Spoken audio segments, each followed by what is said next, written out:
Hi guys, kumusta po? And share lang about dito kay PJ Playground na may palibreng 30 pesos pag nag-register po kayo or nag-create kayo ng account. And then marami na rin ang nag-share po nito sa social media. Kaya naman sa mga interesado, natapusin nyo ang video para magka-idea kayo kung ano po yung mga gagawin dito. And as you can see dito sa ating screen, ayan, may company profile sila. So pwede nyo ring i-check muna. Basahin nyo na lang po kung ano yung nakalagay dito kasi mahaba-haba po yan.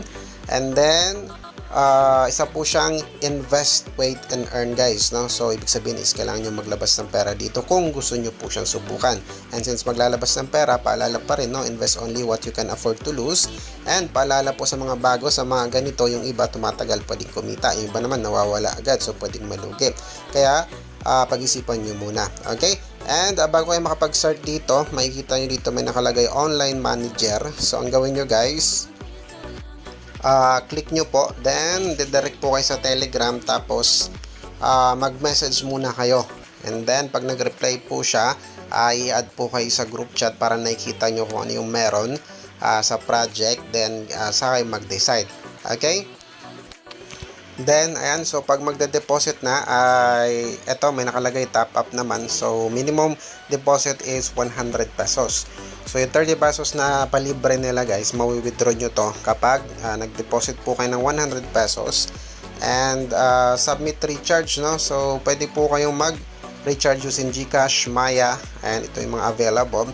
And then pag may 100 pesos na po kayo, ay nga, so pwede nyo i-try to 1 day cycle. After 1 day is meron kang 5 pesos na makukuha. And then sabi may plus 50 pesos pa daw ito, so total is 185 pesos and pwede siyang i-withdraw after 24 hours. Yun po ang sabi ha. Pero ay nga, depende pa rin kung ano po yung pipiliin nyo po dito. Then sa withdrawals naman, ay nga, pwede po kayong mag-withdraw using GCash din, using Maya. So ibabind nyo lang yung bank account nyo. So, username, bank name, card name, withdrawal password. So, yun lang yung mga kailangan nyo dyan para makapag-withdraw po kayo. And then, ayun nga. So, pagdating naman sa invite, ayan, may team nakalagay dito. Team. Wait lang. May na-signal. Ayan. So, may level 1 tsaka level 2. Which is, based dito ay VIP 1. May VIP 1 hanggang VIP 4 sila. So, pag naka-invite ka ng 4, you get 1,080 pesos. Tapos, may wooden baby toy pa sila. Profit increase by 10%. VIP 2, invite 12. Tapos, 3 and 4 kapag maraming invite. Invite 4 people, get 1,080 pesos. So, ito yung parang promo nila sa pag-invite. Then, dito nyo makukuha yung link, no, kung gusto nyo mag-share.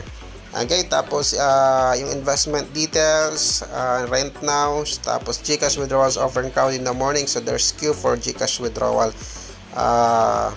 Tapos yung pinaka max nila sold out, ito may mga sold out dito. 12,000 pesos yung pinaka maximum nila na deposit dito.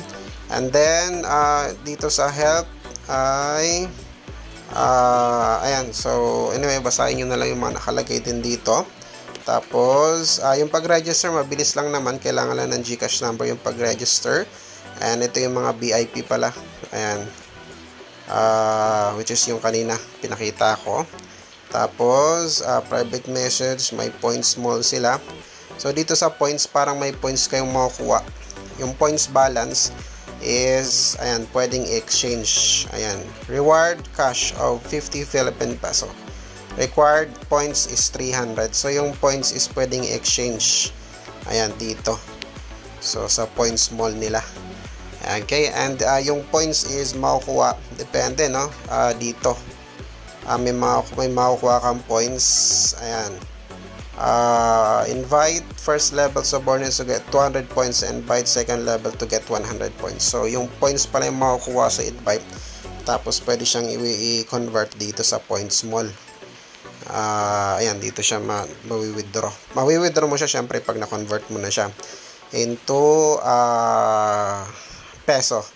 Ayan, tapos buying income dito may kita. And anyway, yun lang naman ang gusto ko i-share about this. Pero paalala pa rin guys, no, pag-isipan nyo muna kung gusto yung subukan. Kasi ay nga, yung mga ganito, maraming ganito na nawawala agad, so pwedeng malugi. Pero iba tumatagal, pwede naman kumita.